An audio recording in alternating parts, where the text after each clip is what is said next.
Bonjour à tous, je vous invite à vous abonner à cette chaîne, à aimer, à partager, à commenter ces vidéos, c'est très important. C'est une manière de nous soutenir. Merci à vous tous. Et tout de suite, nous retrouvons Nicolas Vidal avec sa belle veste. Bonjour Nicolas Vidal.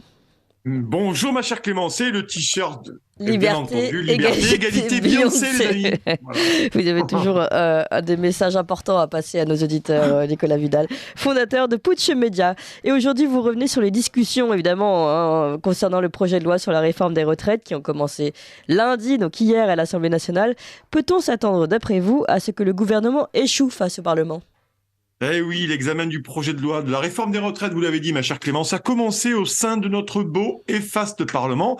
Alors oui, ce matin, mes petits piou-piou progressistes, je vais vous en remettre une couche avec la réforme des retraites pour cette nouvelle semaine qui sent le soufre, les fumigènes, les éclats de voix, les piquets de grève, les blocages et surtout les charges affectueuses des CRS. Car nous voilà des potrons minés au carrefour de quelque chose qui va déterminer l'avenir de millions de Français. Nous nous trouvons, Clémence, au parfait point de convergence du mensonge, du cynisme, de la destruction et de la liquidation sociale. Cette réforme des retraites est un véritable bâton de dynamite enfoncé dans notre consensus social.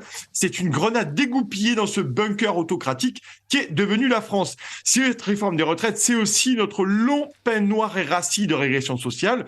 Cette réforme des retraites, c'est la jambe très infectieuse qui fera déferler sur la France une violente et incontrôlable épidémie de pauvreté et de misère.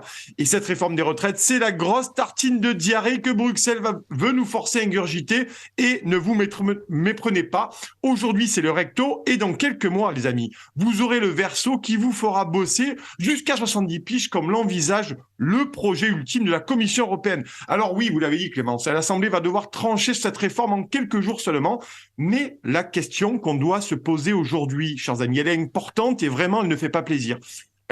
C'est à quoi sert aujourd'hui l'Assemblée nationale? Quel est son véritable poids démocratique après tant de pertes de souveraineté au profit de Bruxelles et de la totalitaire Commission européenne? Eh bien, la vérité, c'est un peu embêtant, mais c'est que l'Assemblée nationale n'est plus qu'un théâtre d'ombre où tout cet aréopage de députés s'agite inutilement et enchaîne les entrechats dans les médias du matin jusqu'au soir. Mais le pouvoir n'est plus ici. Le pouvoir du peuple n'est plus en France. Et la citoyenneté s'exerce à présent chez Ikea et le roi Merlin, car la souveraineté populaire a été flinguée par l'Union européenne avec la complicité de nos élites dans le brouhaha des supermarchés et la bouillie des séries débiles. Car cette réforme des retraites, si elle passe, sera le chant du cygne de notre nation, déjà en soins palliatifs. Clémence. Oui, donc à vous entendre, vous ne croyez plus du tout à la représentation populaire dans l'Assemblée nationale.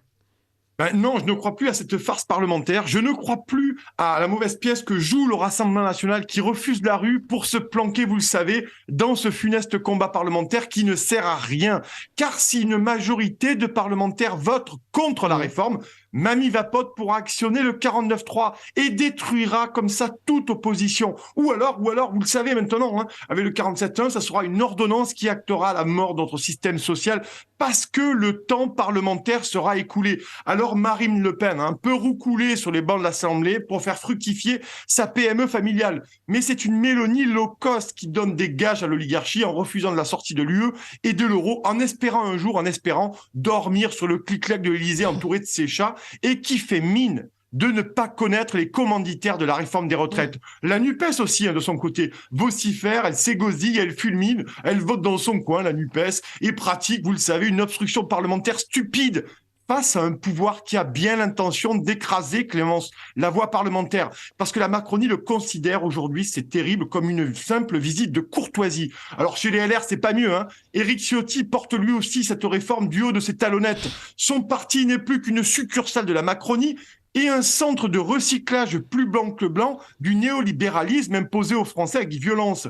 Alors l'insécurité, l'immigration et la délinquance tiennent du slogan et de l'enfumage, et ça c'est vrai depuis Nicolas Sarkozy. Les LR, c'est comme l'armée mexicaine, compteront bientôt plus de cadres que d'adhérents, et à ce rythme-là, Clémence, les Républicains iront bientôt vendre des churros à la foire du trône, au moins peut-être là, ils seront peut-être crédibles. Ouais, alors on arrive à l'éternelle question, Nicolas Vidal. Alors quelle est la solution pour les Français pour éviter le pire ? Oui, c'est la question centrale fondamentale. La réforme des retraites, elle incarne la lutte à mort de millions de Français contre une oligarchie politique qui sert, je le dis en permanence, les intérêts de Bruxelles. De leur côté, les centrales syndicales ne sont que des gentils logisticiens de manif qu'elles tentent piteusement d'espacer, vous l'avez vu dans le temps, pour faire quoi? Eh bien, pour désamorcer la lutte populaire et fatiguer les Français, tout en feignant du bout des lèvres les appels à la grève et au blocage. Car aucun secrétaire général syndical ne parle du rôle de l'Union européenne dans cette liquidation. Et rappelez-vous, une majorité d'entre eux a appelé à voter Emmanuel Macron en 2022, sans compter qu'ils se sont bien gardés de défendre les salariés et ces travailleurs suspendus pendant le Covid. Alors, il reste ces millions de Français conscients de l'importance de faire front contre ce massacre social qui sert les intérêts, je l'ai dit, de Bruxelles, mais aussi de BlackRock, des grands groupes et des marchés financiers. Tous les économistes libéraux, ultralibéraux vous le diront. Alors, il reste ces millions de Français qui veulent sauver plus que tout leur dignité sociale et humaine et qui veulent arracher aux griffes de ces mondialistes notre pays en train d'être démembré par la vorace Macronie. Car ce gouvernement ne laisse aux Français aucune autre issue et ne sait user que de violences sociales et politiques pour imposer la feuille de route que Macron a dans sa poche. Alors la question qui se pose aujourd'hui à nous tous est d'une simplicité tragique. C'est l'opposition populaire et nationale à la Macronie ou la faillite de notre pays. Allez mes piou-piou, on se voit tout à l'heure à la manif. Salut. Évidemment. Merci beaucoup Nicolas Vidal, fondateur de Putsch Média. Vous appréciez cette émission? Alors aidez Radio Courtoisie à en produire d'autres en indépendance totale. Rendez-vous sur soutenir.radiocourtoisie.fr. Merci d'avance.